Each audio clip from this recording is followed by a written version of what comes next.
네덜란드의 유명한 화가 빈센트 반 고흐는 젊었을 때 탄광에서 일하는 광부들을 대상으로 목회를 한 적이 있었습니다.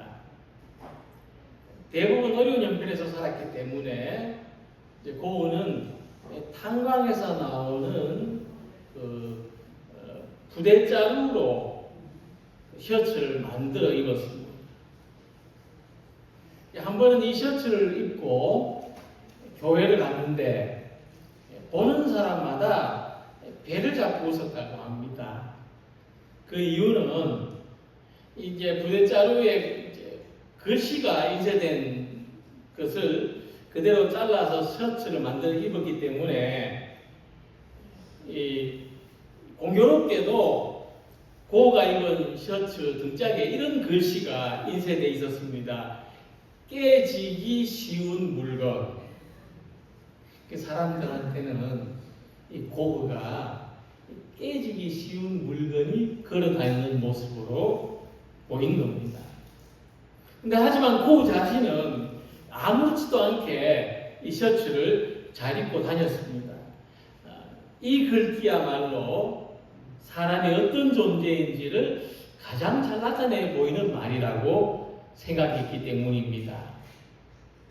고흐 일화와 같이 사람은 약간의 충격에도 깨지기 쉬운 존재입니다.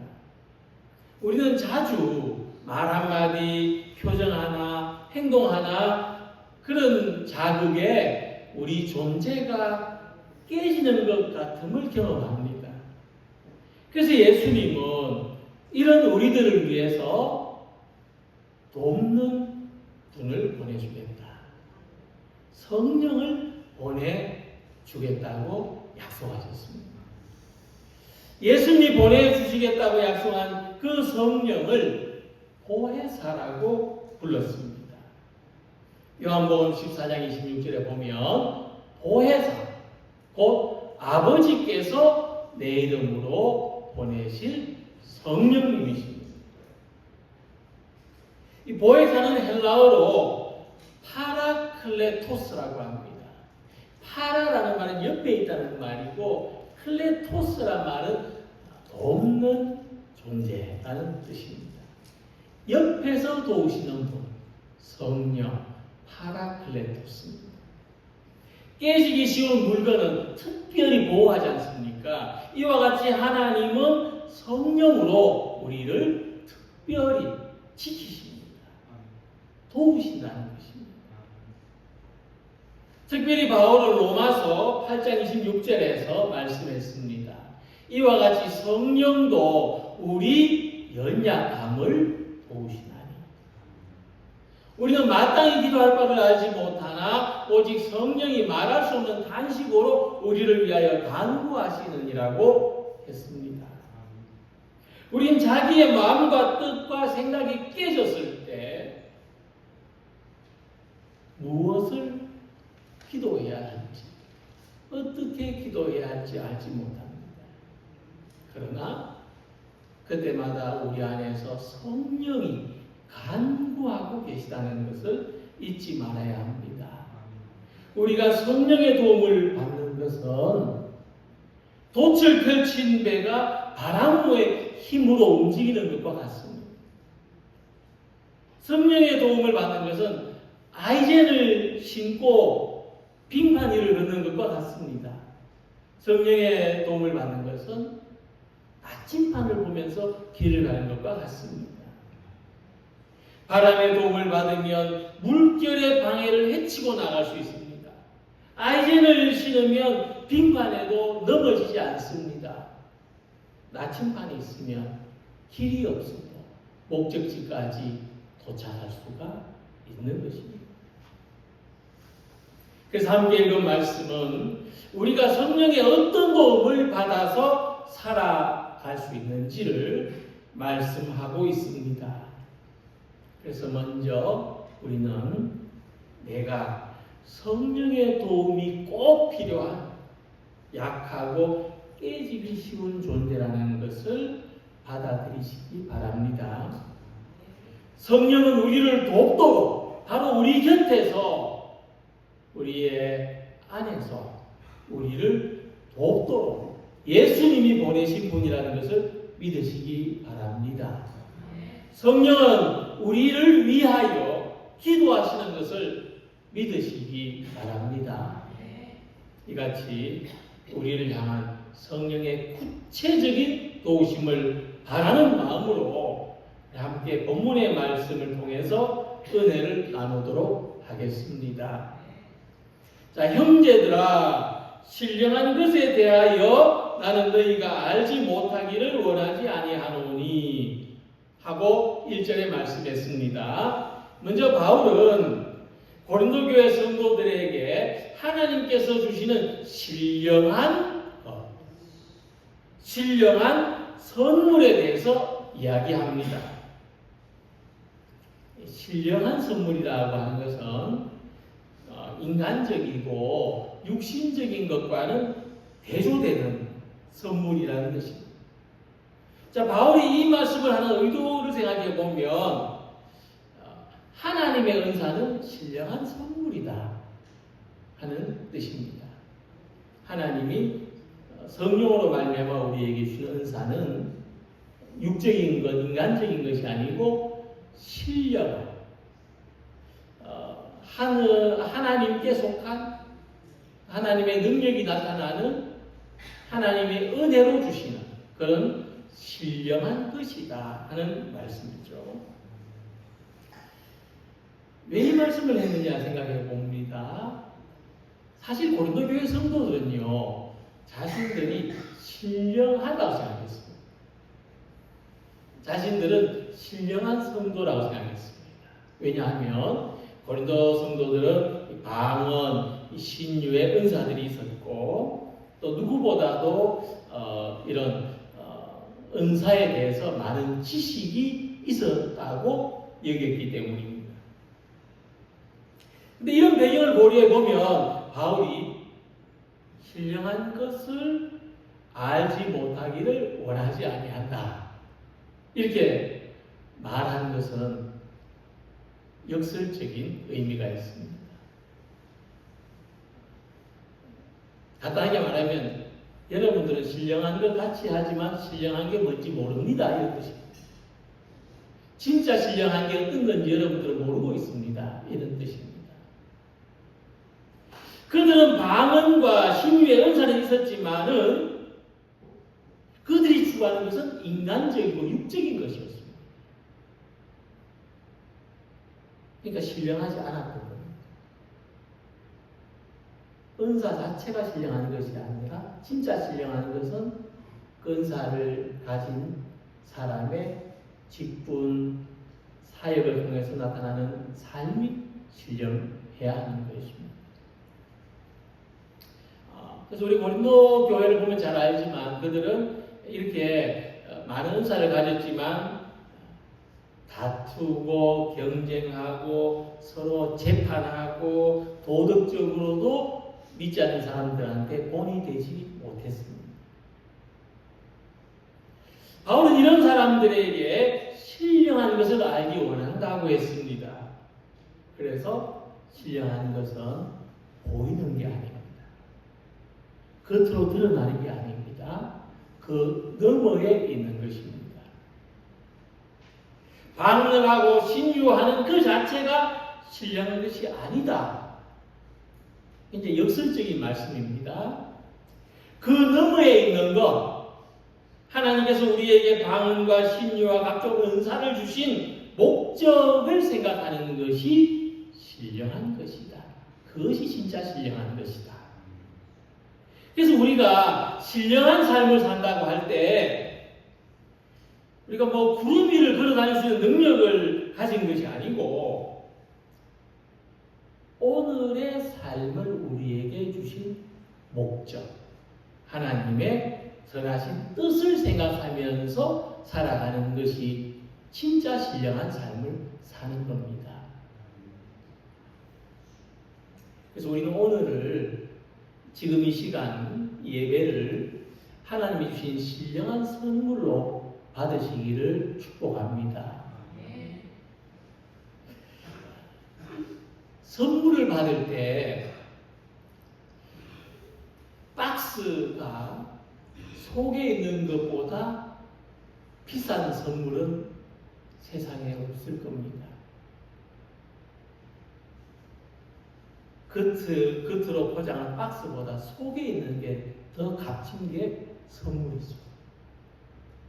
제가 교회 일로 금방에 가본 적이 있는데 진짜 박스는 흐름해요. 애들 장난감 반지 들어가는 그런 박스 안에 귀한 금이 들었다는 말입니다. 우리의 삶이라는 게 똑같아요. 박스가 아무리 화려하게 보여도 그 속에 든 것보다 값지지 않습니다. 이 박스는 우리 삶의 주변 여러 가지 모습들을 말하는 것이고 그 속에 들어있는 것이란 나라고 하는 존재, 우리의 믿음, 우리 안에 있는 모든 선한 것들을 말합니다. 이것이야말로 하나님께서 우리에게 주신 신령한 선물인 줄로 믿으시기 바랍니다. 그래서 우리는 자기 삶을 겉모습으로 볼 것이 아니라 속에 들어있는 것을 볼 수 있어야 되겠습니다. 마더 테레사는 자기 삶의 속에 있는 것을 들여다 본 사람입니다. 저는 그렇게 생각합니다. 그는 자기 삶을 어떻게 표현했냐면 하나님의 손에 잡힌 몽땅 연필이라고 표현한 적이 있습니다. 지금 젊은 세대는 몽땅 연필을 잘 모를 수 있겠지만 제가 초등학교 다닐 때도 이게 연필을 깎고 딸고 따라서 이 손에 잡힐 수 없을 만큼 이 짧아진 이 몽땅 연필을 볼펜 자루에 끼워서 사용했습니다. 그게 몽땅 연필입니다. 지금 같으면 벌써 아낌없이 버렸겠지만은 그때는 몽땅 연필이 필통에 서너 자루씩은 있었습니다. 마더 테레사는 1979년에 노벨 평화상을 받았습니다. 20세기의 위대한 인물로 손꼽힙니다. 그런데 그는 자기 삶의 속을 들여다볼 수 있었습니다. 자기는 쓸모없이 벌써 버려졌어야 할 몽땅 연필이었다는 겁니다. 그런데 그런 자기를 하나님이 붙들어 주셨어요. 약하다고 부족하다고 버리지 않으셔서 쓰신다는 것을 생각할 때에 우리 모두의 삶도 이와 같이 하나님의 신령한 선물이라는 것을 믿으시기 바랍니다. 나라고 하는 존재, 나 자체가 하나님의 신령한 선물이라는 것을 믿으시기 바랍니다. 그래서 우리 그리스도인은 어떤 사람이냐? 나 자신이 하나님의 은혜요 선물이라는 것을 아는 사람입니다. 자기 진짜 가치를 발견하는 사람이 그리스도인입니다. 그리고 진짜 내가 가치 있는 것은 내 속에 있는 것. 믿음, 하나님의 은혜, 예수 그리스도의 사랑, 성령의 도우심이라는 것을 믿으시기 바랍니다. 그래서 우리의 삶은 오직 하나님의 은혜라는 것을 아시고 성령의 도우심으로 오늘도 하나님의 손에 붙들려 살아가는 우리 모두가 되시기를 바랍니다. 비록 우리가 약하고 깨지기 쉬운 모습일지라도 하나님이 붙들어 주셔서 귀하게 쓰신다, 소중하게 사용되기를 소망하는 우리 모두가 되시기를 바랍니다. 두 번째로 성령이 우리를 어떻게 도우시고 어떻게 유익하게 하시느냐? 예수를 주님으로 믿게 하신다는 겁니다. 2절에서 성령으로 아니하고는 누구든지 예수를 주시라 할 수 없느니라. 우리가 예수님을 주님으로 믿는 데는 성령의 도우심이 있다는 겁니다. 왜 그런가 하면 예수를 주님으로 믿기 전에 우리는 어떤 사람이었느냐? 우상에게 사로잡힌 사람이었다는 말씀입니다. 2절에 너희가 이방인으로 있을 때에 말 못하는 우상에게로 끄는 그대로 끌려갔느니라. 자, 이 말씀을 보면은 이방인과 우상에게 끌려다니는 사람은 같은 의미입니다. 이방인은 곧 우상에게 끌려다니는 사람이고, 우리가 이방인이었을 때 곧 우리는 우상에게 끌려다니는 사람이었습니다. 하나님은 형상이 없습니다. 하나님은 형상이 없습니다. 그런데 우상은 형상이 있습니다. 그렇죠? 우상은 형상이 있고 하나님은 형상이 없습니다. 그래서 이 우상은 사람들이 섬기는 형상을 가리키는 말입니다. 그래서 바울은 이 우상을 더 깊은 의미에서 이렇게 말씀합니다. 여러 사람들이 그리스도의 십자가의 원수로 행하느니라. 그들의 신은, 그들의 마침은 멸망이요 그들의 신은 배요 그 영광은 그들의 부끄러움에 있고 땅의 일을 생각하는 자라. 이 말씀에서 바울이 말하는 우상의 진짜 깊은 의미는 뭐냐면 배, 자기 자신, 자기 욕망이라. 바울은 우리의 배가, 내가 채우고 불리고자 하는 내 배가, 내 욕망이 우상이라고 말합니다. 그래서 우상은 먼 데 있는 다른 것이 아니라 우리 자신이다. 우상은 내가 우상이다. 근데 우리가 이런 이 바울의 말씀을 좀 인정하거나 받아들이기가 어려울 수가 있습니다. 하지만 바울은 분명하게 말합니다. 예수 믿기 전에, 은혜 받기 전에 우리 어떤 사람이었느냐? 우상에게 끌려다니는 사람들이었다. 자기 욕망이라는 우상에게 끌려다니는 삶을 살았다. 그래서 성령은 어떻게 우리를 도우십니까? 우리가 더 이상 자기라는 우상에게 끌려다니지 않고 예수님을 따라다니는 삶을 살게 되는 것입니다. 이제 우리가 따라 사는 삶은 나의 욕망이 아니라 나를 따라오라고 하시는 예수님이라는 것입니다. 그래서 우리가 오늘도 성령의 도움을 받아서 내 욕망이 아니라 예수님을 따르는 삶을 살아가는 우리 성도들이 되시기를 바랍니다. 그래서 그리스도인이 되는 것은 주인이 바뀌는 삶입니다. 내가 주인 되어 사는 것이 아니라 예수님이 주인 되어 사는 삶입니다. 그런데 사람이 주인 바꾸는 건 굉장히 어렵습니다. 지금은 뭐 주인이 잘 없지만 어떻게 생각해 보면 직장을 생각해 볼까요? 직장, 주식회사 바꾸는 건 참 어려운 일이죠. 좀 어려운 일입니다. 근데 옛날에는 주인이라는 신분, 종이라고 하는 신분이 있었는데 이 종은요 절대로 자기 의지나 노력으로 주인 못 바꿨습니다. 그렇죠? 종은 절대로 자기의 의지로 주인 바꿀 수 없습니다. 이웃집 주인이 좀 더 선하고 너럽다고 해서 나 저 집 종할래요. 그럴 수 없습니다. 자기 의지로 못합니다. 그래서 우리가 주인 바꾸는 게 어렵습니다. 내가 주인 자리에서 내려오고 내 자리에 주님 모시는 거 더 어렵습니다. 그래서 우리는 성령의 도움을 받아야만 주인이 바뀔 수 있습니다. 성령의 도움을 받아야 됩니다.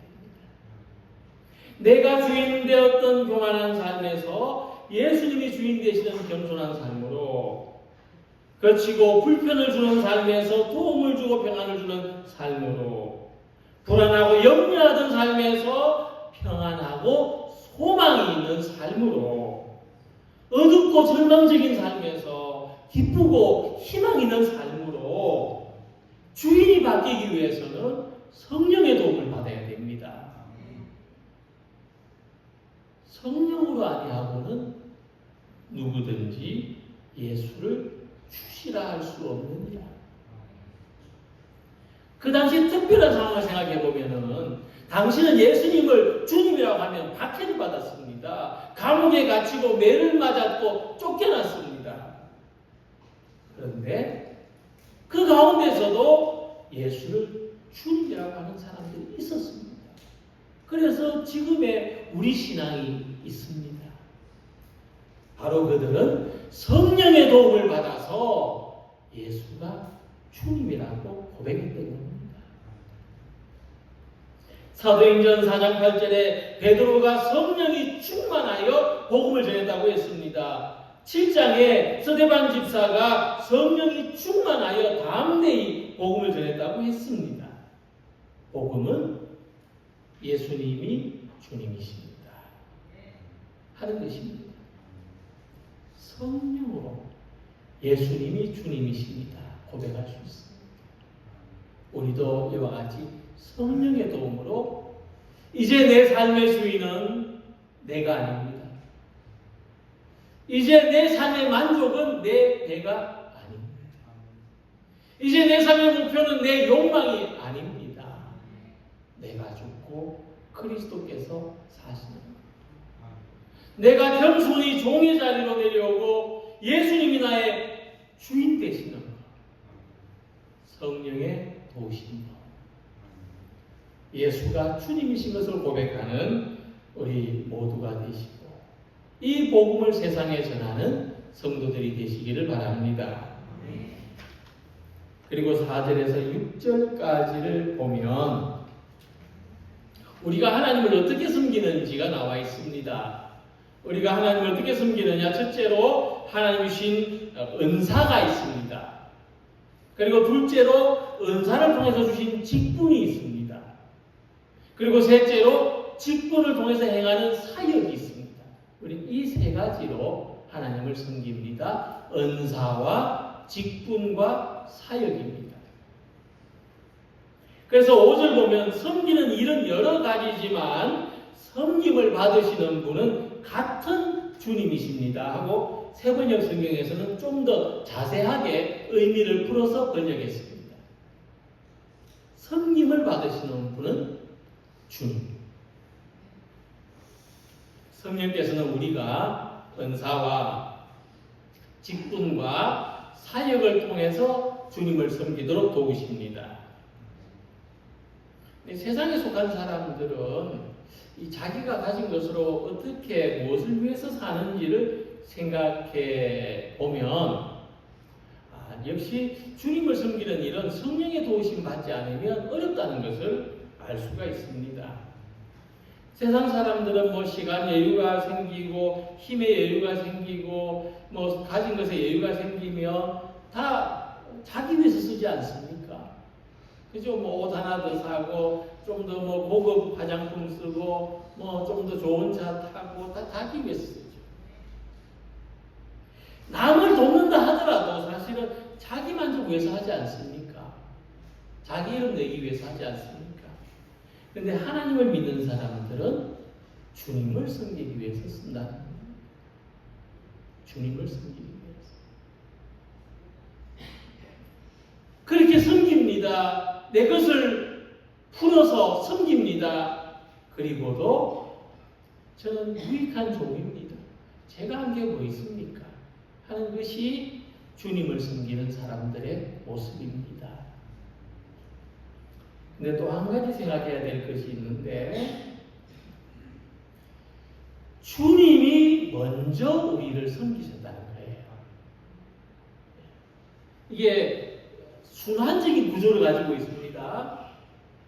우리가 주님을 섬긴다고 하지만 주님이 우리를 섬기고, 그래서 우리가 주님을 섬기는 것은 결국 주님이 우리를 섬기시는 것이 됐고, 또 내가 다른 사람을 섬기는 것이 됩니다.